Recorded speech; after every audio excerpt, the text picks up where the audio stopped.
এক জঙ্গলে বাস করত এক ছোট্ট মিষ্টি হাতি, যার নাম ছিল গজানন্দ। সে তার মায়ের সঙ্গেই থাকত, কিন্তু গজানন্দ ছিল খুবই দুষ্টু আর চঞ্চল।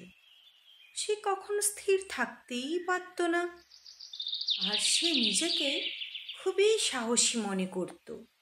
ঠিক সেই কারণেই গজানন্দের মা সবসময় গজানন্দকে বলতেন, শোন বাবা, এই জঙ্গল খুব রহস্যময়, কখনো কোথাও একা যাবি না, গেলে বন্ধুদের সঙ্গে নিয়ে যাবি, কেমন?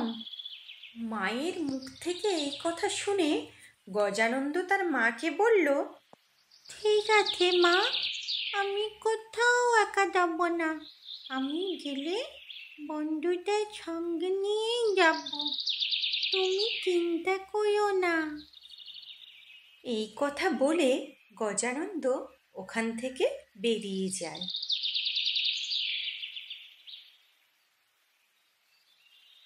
হঠাৎ একদিন গজানন্দ কানাঘুষণে শুনতে পায় এই জঙ্গলের শেষ প্রান্তে নাকি খুব সুন্দর একটা সমুদ্র আছে, সেখানের জলও নাকি খুবই সুন্দর। সেই সব শুনে গজানন্দের ইচ্ছে হলো সেই সমুদ্র দেখতে যাওয়ার। তারপরেই যা করলো গজানন্দ।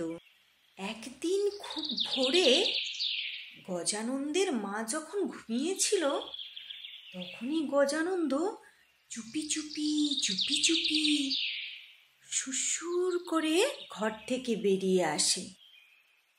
সে একা, তার সঙ্গে একটা ব্যাগ নিয়ে বেরিয়ে পড়ল সেই সমুদ্র দেখতে যাওয়ার জন্য। তখন একবারও মনে হলো না তার মায়ের সেই নিষেধাজ্ঞা। সে একা পথে চলতে শুরু করলো।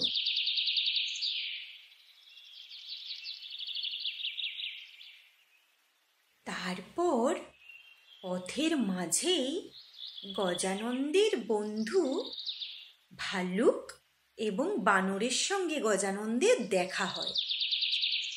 তারা গজানন্দকে জিজ্ঞেস করে, কি ভাই গজ, এত ভোর ভোর তুই একা একা কোথায় চলে যাচ্ছিস? বন্ধুদের মুখ থেকে এই কথা শোনার পর গজানন্দ তো প্রথমে কিছুক্ষণ চুপ করে দাঁড়িয়ে যায়। তারপর সে সত্যি কথাই বলে ফেলে। গজানন্দের মুখে সত্যি কথা শোনার পর তার ভালুক বন্ধু বলল, না গজ, এটা তুই একদম ভালো কাজ করিসনি। তুই বাড়িতে কিছু না বলে সে একদম ভালো কাজ করিসনি। তুই একটু অপেক্ষা কর, আমরাই তোকে নিয়ে যাচ্ছি। তার ভালুক বন্ধুর মুখে এই কথা শুনে গজ বলে উঠল, না না, আমি তোমাদের সঙ্গে যাব না, আমি একাই যাব। তোমরা জানো না, আমি এখন অনেক বড় হয়ে গেছি, আমি খুব সাহসী, আমি একাই যেতে পারবো। আর ঠিক সেই মুহূর্তেই গজর কথা শেষ হতে না হতেই বনের ভেতর থেকে এক ভয়ঙ্কর বাঘের গর্জন শোনা গেল। ভয়ে ওখানেই থরথর করে কাঁপতে শুরু করলো। তারপর তার ভালুক বন্ধু, বানর বন্ধু সবাই মিলে একজোট হয়ে দাঁড়িয়ে পড়ল। কিন্তু দেখলো বনের ভেতর থেকে এক ভয়ঙ্কর লাল চোখ বাঘ তাদের দিকে এগিয়ে আসছে। এই দেখে তাদের সবারই মনের মধ্যে ভয় হতে শুরু করলো। আর বাঘ হেসে বলল,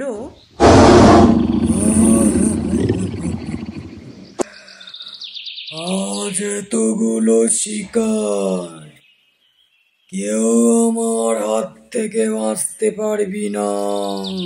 আর ঠিক সেই মুহূর্তেই ওখানে এসে উপস্থিত হয় গজানন্দের মায়ের এক বাঘিনী বন্ধু। সে এসে ওদের প্রাণে বাঁচায়। আর বাঘও ভয়ে আবার বনের ভিতরে ফিরে যায়।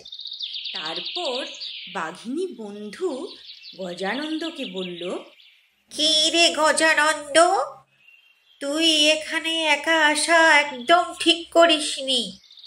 তার উপরে তুই তোর মাকে কিচ্ছু বলে আসিসনি। আমি না গেলে তো কিছু জানতেই পারতাম না। আমি তোকেই খুঁজতে খুঁজতে এখানে এসেছি। চল এখন আমার সঙ্গে বাড়ি চল।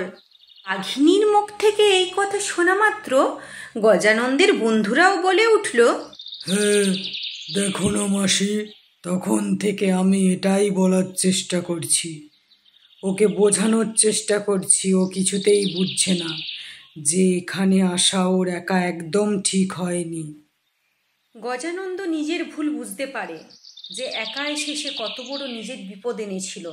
ভাগ্যিস তার বন্ধুরা ছিল, তাই সে তখন বারবার তার মায়ের সেই নিষেধাজ্ঞার কথা মনে পড়ে। সে এখন বুঝতে পারে কেন তার মা তখন ওই কথাটা বলেছিল। তাই সে তার বাঘিনী মাসির সঙ্গে, বন্ধুদের সঙ্গে তার বাড়ি ফিরে যায়।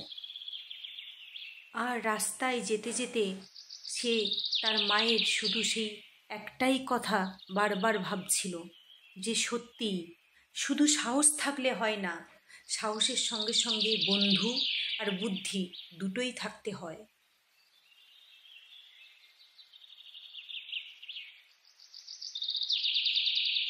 আর ঠিক সেই ঘটনার পর থেকেই গজানন্দ কখনো কোথাও আর একা যায় না, সব সময় তার বন্ধুদের সঙ্গে নিয়েই যায়।